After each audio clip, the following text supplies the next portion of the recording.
În ultimii ani, mass media publică tot mai des titluri alarmiste privind efectele dezastruoase și catastrofice ale rețelelor sociale asupra dezvoltării psihoemoționale ale copiilor și adolescenților. Mai mult ca atât, acestea fac adeseori trimiteri la studii științifice. Însă, atunci când analizăm aceste cercetări științifice propriu-zise, mesajul acesta și concluziile acestora sunt cu totul diferite decât ceea ce publică mass media. Există o mare distorsiune și o mare denaturare a rezultatelor științifice. Ce este mit și ce spun cu adevărat cercetările, veți afla din acest material video.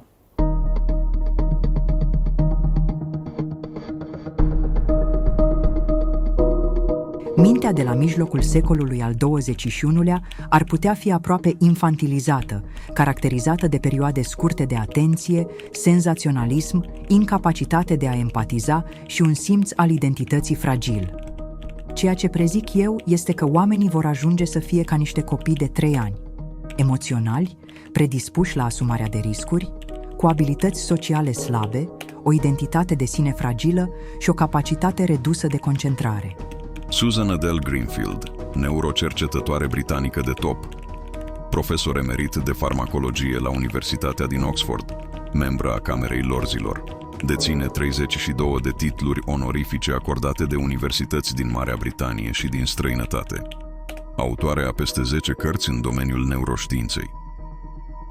Susan Greenfield a fost în perioada anilor 2010-2012 printre primele voci critice și alarmiste privind impactul rețelelor sociale asupra dezvoltării emoționale a copiilor. Mesajele sale au fost larg răspândite în presa internațională, sub titluri înfricoșătoare și de-a dreptul alarmiste, care avertizau de la faptul că rețelele sociale ar putea schimba structura creierului, până la ideea că ar putea provoca chiar și autism. There's a recent study in China that I'll be talking about, showing a quite scary effect, and to the best of my knowledge this is the first time it's been shown, a long-term effect of a direct relationship between years of addiction to the internet and actual atrophy of bits of brain tissue. Now that is quite frightening, but the correlation was very high and it was a very robust study published in a very respectable journal. Aceste afirmații au influențat profund modul în care oamenii au ajuns să perceapă tehnologia și au alimentat anxietatea părinților privind utilizarea rețelelor sociale de către copii. Dar în ce măsură declarațiile sale alarmiste aveau o bază științifică? Ben Goldacre, medic, cercetător și jurnalist științific britanic, una dintre cele mai critici și constante voci împotriva pseudoștiinței, a dezinformării medicale și a abuzului de statistici în mass media, politică și industrie. În cartea sa Bad Science arată cum mass media distorsionează studiile științifice, fie prin simplificări excesive, fie prin extrapolări nejustificate. Într-un articol postat pe blogul său cu aceeași denumire, Ben Goldacre afirmă următoarele despre Susan Greenfield. Susan Greenfield, profesor și șef a Royal Institution, este persoana din spatele titlului din Daily Mail. Rețelele sociale dăunează creierului copiilor. Avertisment înfricoșător pentru părinți din partea unui neurocercetător de top. Titlu care s-a răspândit în întreaga lume. În opinia mea, profesoara Greenfield a abuzat de poziția sa de profesor și de cea de șef al Royal Institution timp de mulți ani, folosind aceste roluri pentru a conferi greutate speculațiilor și prejudecăților sale într-un mod care este complet inadecvat. Într-un alt articol, Goldacre se întreabă: de ce, în peste 5 ani de apariții în mass media ridicând aceste îngrijorări grave, profesorul Greenfield de la Universitatea Oxford nu a publicat niciodată afirmațiile într-o lucrare academică? Psihologul Pete Etchells și neurocercetătorul Chris Chambers, cunoscuți pentru pozițiile lor critice față de exagerările privind efectele tehnologiei asupra creierului, au publicat în The Guardian un articol în care au analizat și contestat afirmațiile făcute de Susan Greenfield despre efectul rețelelor sociale asupra creierului. Pe parcursul acestui proces de descoperire este esențial să rămânem aproape de cel mai bun prieten al nostru, datele. Abordarea lui Greenfield este lipsită de date și dăunează înțelegerii publice. Este suficient de grav atunci când ideologia ajunge să primeze în fața dovezilor, dar este cu atât mai reprobabil când autorul este un om de știință de prim rang. În momentul în care oricare dintre noi își folosește autoritatea socială pentru a susține argumente defectuoase și părtinitoare, renunță la titlul de om de știință în favoarea celui de preot. În 2015, în The BMJ, una dintre cele mai prestigioase reviste medicale internaționale, mai mulți cercetători în psihologie și neuroștiințe au publicat un editorial în care au criticat direct afirmațiile făcute de Susan Greenfield despre efectele nocive ale tehnologiei digitale asupra creierului tinerilor. În calitate de oameni de știință care activează în domeniul sănătății mentale, al neuropsihologiei dezvoltării și al impactului psihologic al tehnologiei digitale, suntem preocupați de faptul că afirmațiile lui Greenfield nu se bazează pe o evaluare științifică corectă a dovezilor, confundă adesea corelația cu cauzalitatea, acordă o importanță nejustificată dovezilor anecdotice și studiilor de slabă calitate și sunt înșelătoare pentru părinți și pentru publicul larg. Pe fondul acestor reacții din comunitatea științifică și al criticilor publice repetate, imaginea ei mediatică s-a schimbat treptat. De la statutul de voce influentă în neuroștiință, Susan Greenfield a început să fie prezentată frecvent în presă drept cercetătoare controversată.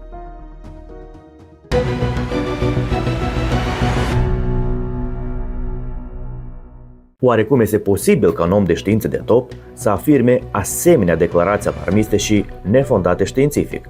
De fapt, acest comportament poate fi explicat prin fenomenul numit panică morală, o stare de anxietate și de îngrijorare în rândul societății, dar și în rândul oamenilor de știință cu privire la o subcultură nouă sau la o tehnologie care ne poate influența și ne modela viețile într-o manieră imprevizibilă. Și așa cum noi știm, oamenii au frică de tot ceea ce este nou și necunoscut, respectiv generăm tot felul de scenarii dramatice, alarmante cu privire la posibile efecte devastatoare asupra vieților noastre.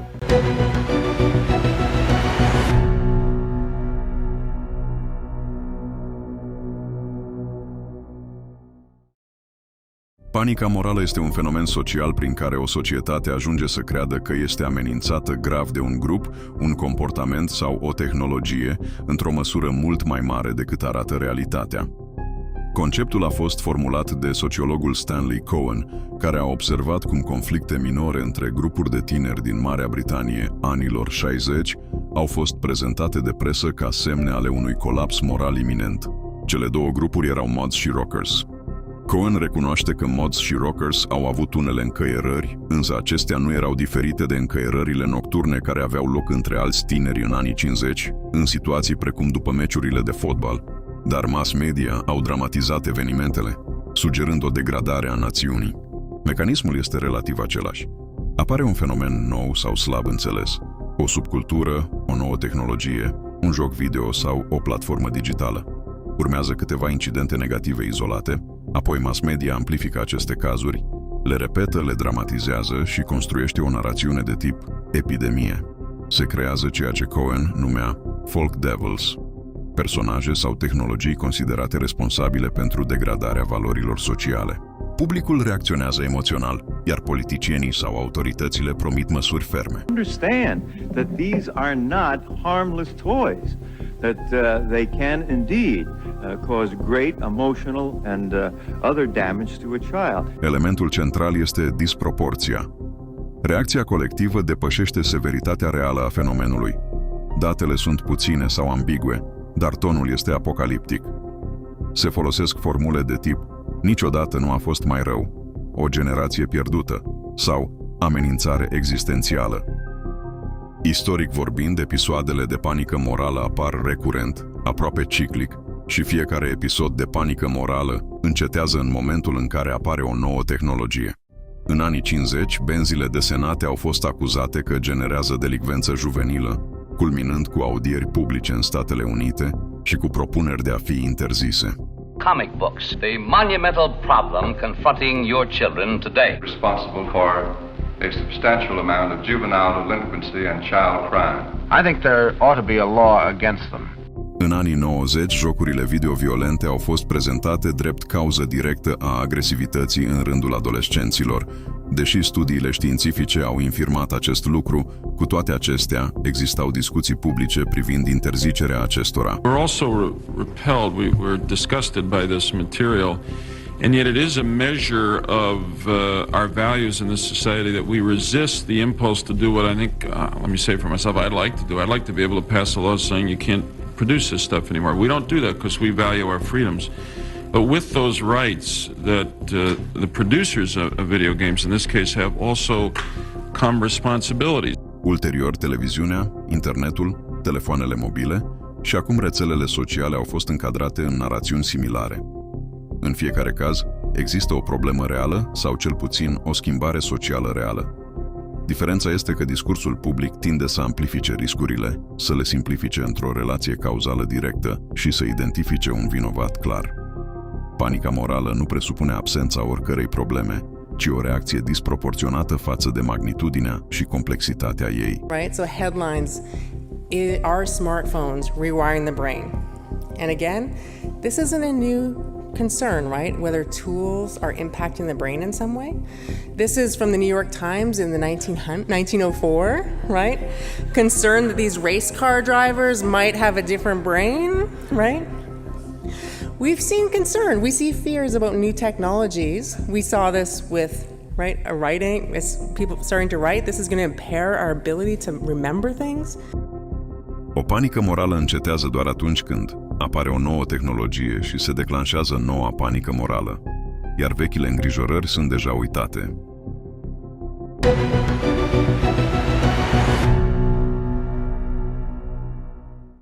Am putea presupune că fenomenul de panică morală ar fi caracteristică doar perioadei contemporane, atunci când viețile oamenilor au fost profund modelate de către o multitudine de tehnologii inovatoare care ar justifica o potențială anxietate și frică de schimbare. Însă, dacă cercetăm cu atenție istoria, vom observa că fenomenul de panică morală a existat de-a lungul timpului. Haideți să urmărim care a fost reacția societății atunci când a apărut scrisul, primele cărți, romane, ceea ce astăzi poate că ni s-ar părea tehnologii inofensive, ba din contra, ceea ce ne-ar ajuta să ne dezvoltăm intelectual și moral.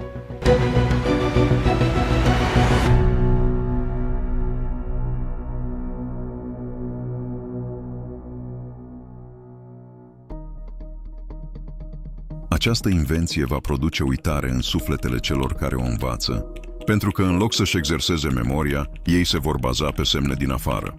Ei vor primi multe informații fără învățătură și vor părea plini de știință, dar, de fapt, vor fi ignoranți și vor avea doar părerea de înțelepciune, dar nu înțelepciunea însăși. Socrat, personaj în dialogurile lui Platon, secolul IV înainte de Hristos. Pare greu de crezut, dar Socrate consideră scrisul periculos pentru mintea umană. El avertiza că va slăbi memoria, va produce oameni ignoranți care par înțelepți și va diminua gândirea, pentru că oamenii se vor baza pe texte în loc să gândească singuri. Tocmai de aceea, Socrate nu a scris nicio carte. Primele forme de scriere apar în sudul Mesopotamiei, în orașe precum Uruk, în mileniul al IV-lea înainte de Hristos. Comerțul se intensificase, tranzacțiile deveniseră prea numeroase, iar memoria umană nu mai era suficientă. Scrisul a fost inventat pentru a ține evidența bunurilor, a taxelor și a datoriilor. Pe măsură ce această tehnologie s-a răspândit, au apărut și îngrijorările. Oamenii se temeau că vor înceta să gândească singuri, că vor prelua idei din texte, le vor reproduce mecanic și le vor răspândi mai departe, fără să le înțeleagă și fără ca cineva să le mai poată pune sub semnul întrebării. Teama era că memoria va fi atrofiată, iar gândirea va deveni tot mai superficială. Privită retrospectiv, reacția lui Socrate nu pare izolată, ci una dintre cele mai timpurii critici documentate ale unei tehnologii informaționale. Teama că un instrument creat pentru a ajuta memoria și organizarea ar putea, în timp, să slăbească gândirea însăși. Nici cărțile n-au fost ferite de critici, mai ales în momentele în care au început să se adune tot mai multe. În antichitate, problema nu era cartea în sine, ci cititul excesiv, lectura fără judecată și erudiția care înlocuia gândirea și acțiunea.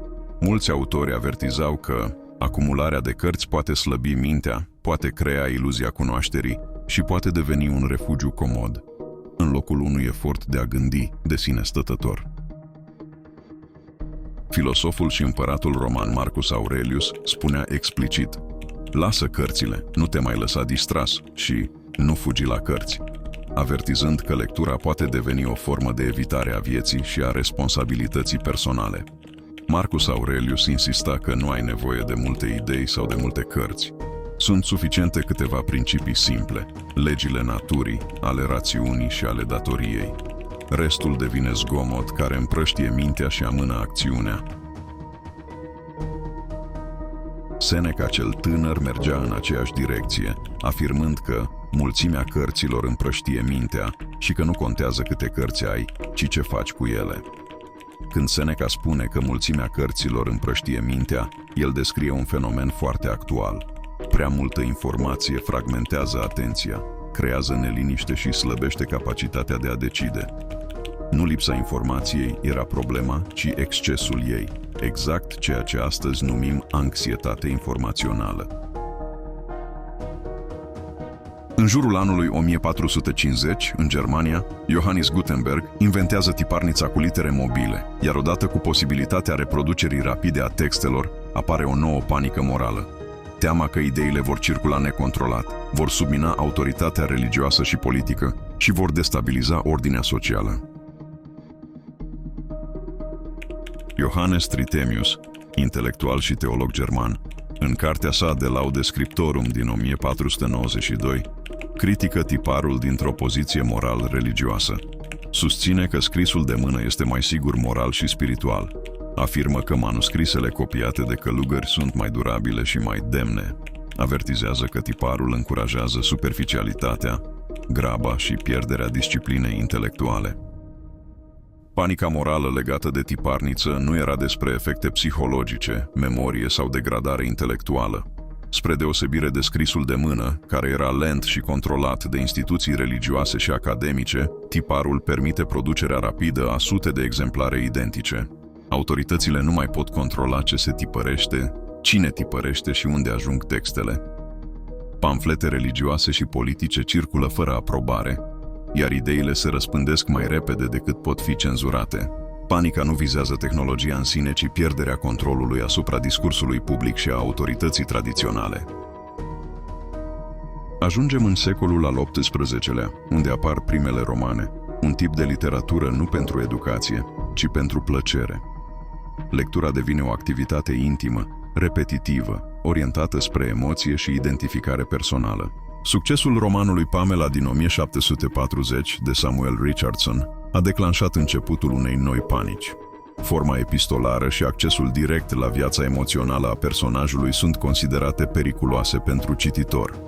Un alt roman, Suferințele tânărului Werther din 1774, de Johann Wolfgang von Goethe, a intensificat și mai mult panica, de data aceasta atrăgând atenția și medicilor. Reacțiile intense ale cititorilor sunt interpretate ca semne ale unei tulburări produse de lectură. Acest fenomen a fost numit în istorie prima panică morală mediatică. Lectura excesivă de romane este descrisă ca o formă de dependență, cunoscută în spațiul german drept Lesesucht, ceea ce ar însemna mania lecturii. Intelectualul de la sfârșitul secolului al XVIII-lea, Carl Philipp Moritz, publica în revista de psihologie experiențială, primul jurnal de psihologie din Germania, o descriere a fenomenului Lesesucht. El scria că, în zilele noastre, omul trăiește și se mișcă în interiorul lumii cărților, iar doar foarte puține cărți ne conduc înapoi către lumea realității. Carl Moritz era preocupat în mod special de sănătatea mentală a tinerilor și avertiza că aceștia riscă să crească într-o lume profund deconectată de realitatea concretă. Dependența de romane nu era concepută doar ca o tulburare a minții, ci ca o boală a sinelui, o deviere de la formarea unei individualități libere, autonome și ancorate în experiența directă a vieții.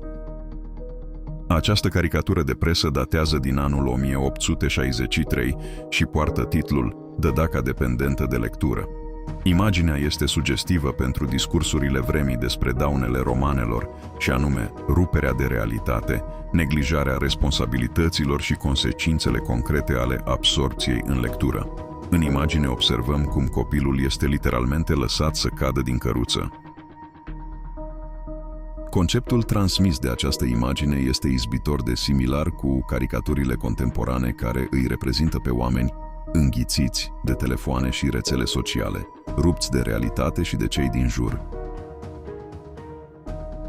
Pentru medicii secolului al XVIII-lea, lectura de romane este clasificată ca o tulburare de comportament, cu efecte asupra sănătății mentale și morale. În tratate medicale și texte morale, această dependență de romane este asociată cu nevoie compulsivă de a citi, incapacitatea de a opri lectura, hipersensibilitate emoțională, melancolie și nervozitate, slăbirea voinței și a autocontrolului, retragere din viața socială. Romanele sunt descrise ca un stimul artificial al emoțiilor, comparabil cu alte vicii ale epocii, care afectează starea psihică și destabilizează caracterul.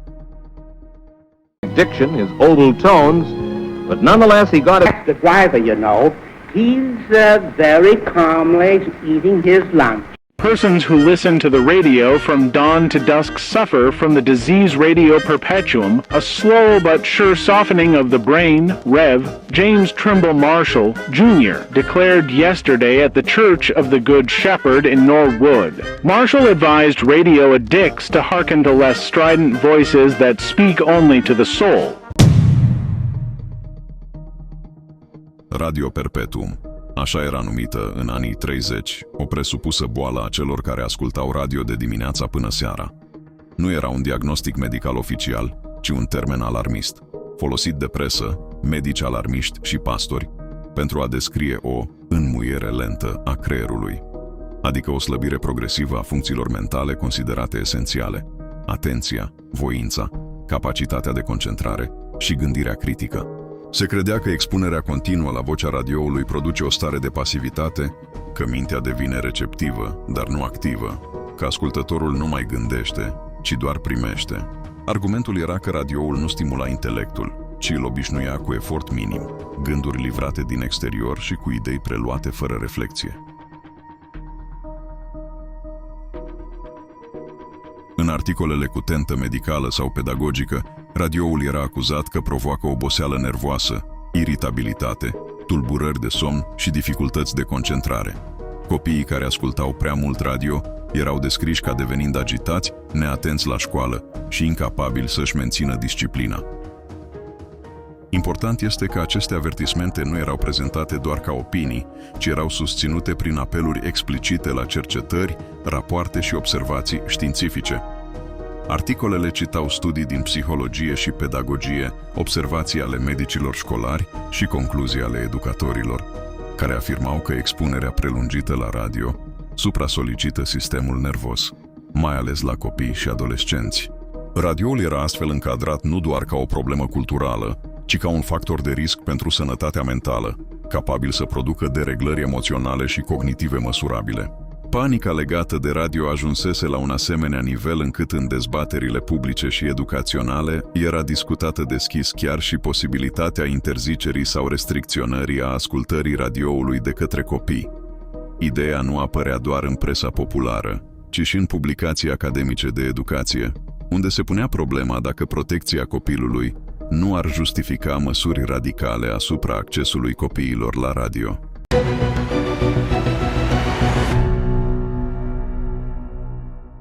S-ar putea ca pentru mulți, ideea daunele majore ale rețelelor sociale asupra sănătății mentale ale copiilor și adolescenților să fie una foarte evidentă și incontestabilă.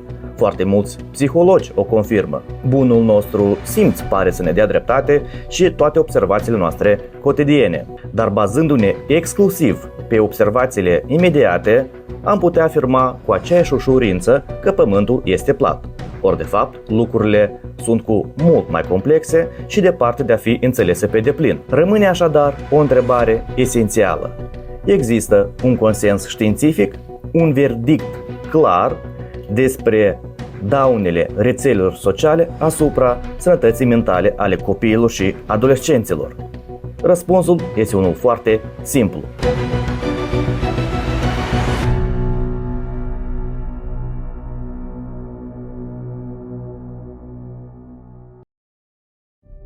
Pășim într-o eră nouă, cea a smartphone-ului și a rețelelor sociale. Pentru prima dată în istorie, copiii și adolescenții cresc într-un mediu digital și conectat permanent la ceilalți. Nu vorbim despre o schimbare minoră, ci despre o modificare de mediu, una care ridică întrebări reale despre dezvoltare, atenție și sănătate mentală.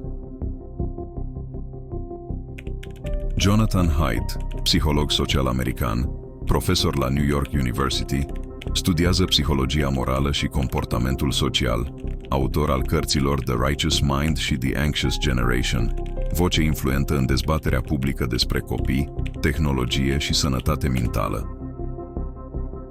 Jonathan Haidt observă că începând aproximativ cu anul 2012, apare o creștere abruptă a problemelor de sănătate mentală la copii și adolescenți, nu doar în Statele Unite, ci în mai multe țări occidentale dezvoltate, cu modele temporale surprinzător de similare. Datele vizează creșterea ale depresiei, anxietății, tulburări alimentare, deficit de atenție și hiperactivitate și alte probleme de sănătate mentală. Argumentul central al lui Haidt este că această schimbare nu poate fi explicată satisfăcător prin factori tradiționali precum sărăcia, crizele economice, discriminarea sau o mai bună raportare clinică. În schimb, momentul coincide aproape perfect cu adoptarea la scară largă a smartphone-ului și cu transformarea copilăriei într-una mediată permanent de ecrane și rețele sociale, bazate pe comparație socială, feedback public și expunere continuă.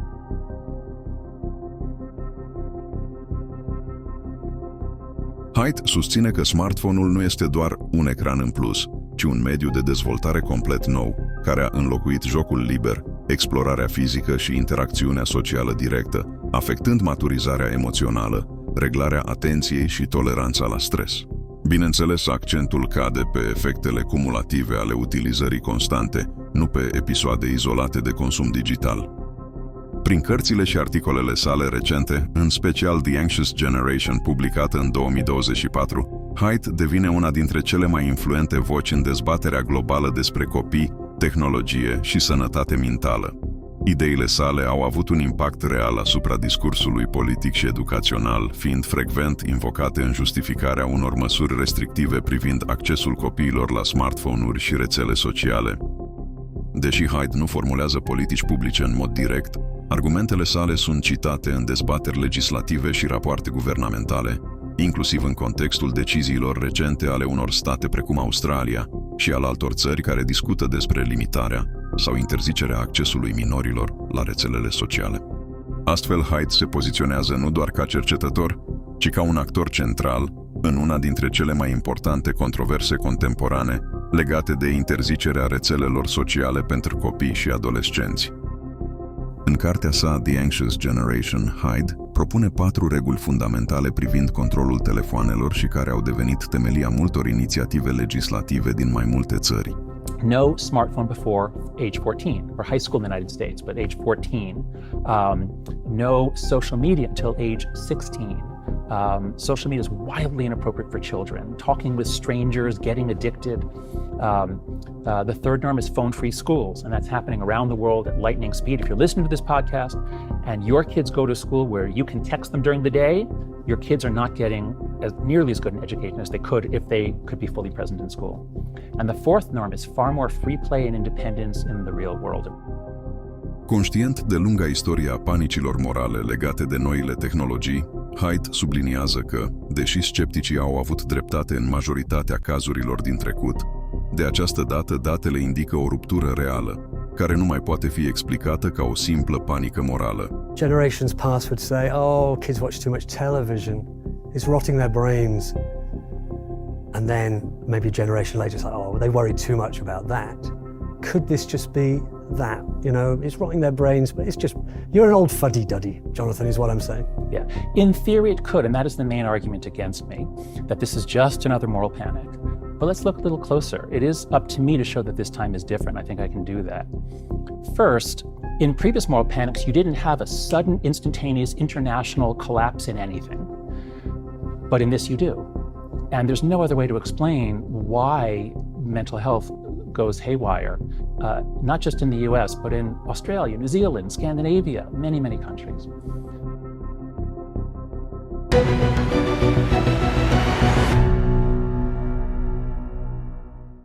Observațiile și concluziile lui Jonathan Haidt cu privire la creșterea dramatică a numărului de tulburări mentale în rândul tinerilor în jurul anului 2012, care se suprapune perfect cu adoptarea la scară largă a smartphone-urilor, îmi aduce aminte de o istorie din secolul XIX cu privire la biciclete care erau presupuse ca fiind cauză nu doar a tulburărilor mentale, dar și cauza a apendicitei, doar din simplu motiv al faptului că în acea perioadă s-a înregistrat o creștere dramatică a cazurilor de persoane diagnosticate cu apendicită, dar și a numărului de biciclete procurate în acea perioadă. Respectiv, această corelație presupunea automat și o cauzalitate, că cumva, într-o anumită manieră încă nedetectabilă, bicicletele cauzează fie tulburări mentale, fie apendicită.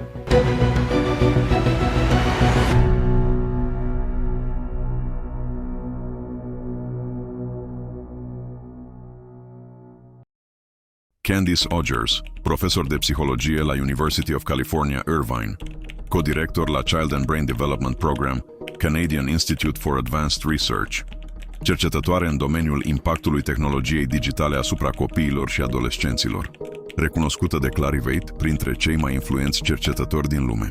În 2025 a fost numită membră a California Innovation Council, contribuind la politicile privind siguranța online a copiilor. În prestigioasa revistă științifică Nature, Candice Odgers vine cu o critică dură asupra cărții The Anxious Generation. Două lucruri trebuie spuse după ce citești The Anxious Generation. În primul rând, această carte se va vinde în multe exemplare, deoarece Jonathan Haidt spune o poveste înfricoșătoare despre dezvoltarea copiilor, pe care mulți părinți sunt gata să o creadă. În al doilea rând, sugestia repetată din carte că tehnologiile digitale reproiectează creierul copiilor noștri și provoacă o epidemie de boli mentale nu este susținută științific. Mai rău, propunerea îndrăzneață conform căreia rețelele de socializare sunt de vină ne-ar putea distrage atenția de la a răspunde eficient cauzelor reale ale actualei crize de sănătate mentală la tineri. Candice Odgers susține că legătura dintre rețelele sociale și sănătatea mentală a copiilor și adolescenților nu este susținută convingător de dovezile științifice actuale. Analizele existente indică rezultate inconsistente, efecte mici sau neconcludente, iar majoritatea studiilor nu pot demonstra o relație cauzală clară. Now, the second point I'm going to make is going to be kind of surprising, and this can often take people off guard because it's not the typical point that people will make. And this is the point that the story that most of you heard about social media's impacts on the brain and on mental health is not actually supported by the science. It's a story that's told very broadly and very compellingly, but if you look at the overall scientific evidence, and the National Academies of Sciences actually convened a panel and did this, spent a year reviewing the evidence, taking testimony, and what they concluded is that there's these tiny associations between social media and mental health. They're sometimes positive, they're sometimes negative. There's no real causal connection that's been established, right, in terms of the bulk of our evidence. And the biggest thing is this distance between what the science to date says about this connection and what people strongly believe. So that's been a really fascinating area for me to explore as we've followed young people around and over time. What we do find is young people that are struggling with mental health issues do spend a little more time online. They use social media in different ways. But what we find is that those young people that are struggling, it predicts forward. They go on to use social media in different ways versus vice versa. So we have to worry about which direction we're drawing this arrow in. And that's been an important thing to consider. Aaron Brown, matematician și profesor de statistică la New York University, expert în domeniul financiar și în managementul riscului, cu o activitate de peste 30 de ani pe Wall Street, a devenit o voce importantă în discuțiile despre falsele certitudini oferite de statistică și despre limitele modelelor cantitative. Brown a analizat cu atenție un document deschis publicat de către Jonathan Haidt în 2019, în care enumeră peste 300 de studii din care și-a extras concluziile pentru cartea The Anxious Generation. Brown susține că cercetările respective sunt de slabă calitate, cu multiple erori metodologice și chiar inutile, Iar și mai îngrijorător este faptul că guvernanții pot crea politici publici pe cercetări false. One of the studies on Haidt's list contradicted his claim, finding that depression occurs before social media use and not the other way around. I could go on. Practically all the studies either have major methodological errors or they didn't say what Haidt claimed. I doubt many of the senators on the Judiciary Committee or members of their staff, to whom Haidt claimed an urgent need for government action, read the underlying papers. The fact that Haidt cited a lot of studies just makes the problem worse. Errors cascade, they don't cancel each other out. Totuși, în mod ironic, Brown afirmă că aceste studii descoperă un lucru important, și anume că nu există niciun efect semnificativ dintre rețelele sociale și sănătate mentală. Compendiul de cercetări al lui Haidt indică totuși o concluzie importantă. Pentru că aceste studii nu au reușit să producă un efect puternic unic, este puțin probabil ca rețelele sociale să fie o cauză majoră a depresiei la adolescenți. Un rezultat cu adevărat solid ar explica cel puțin 10 sau 20% din variația ratelor de depresie prin diferențe în utilizarea rețelelor sociale. Însă studiile citate pretind de regulă că explică doar 1-2% sau chiar mai puțin.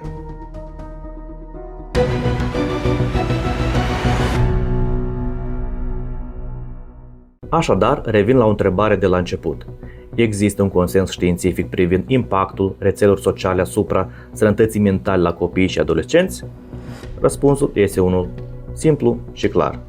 Nu există un verdict științific în acest sens. Majoritatea cercetărilor disponibile la ora actuală arată efecte mixte, mici și nesemnificative sau chiar inexistente a relației dintre rețele sociale și sănătatea mentală la tineri. În cadrul unui episod următor vom analiza mai multe cercetări și meta-analize pentru a analiza acest fenomen complex.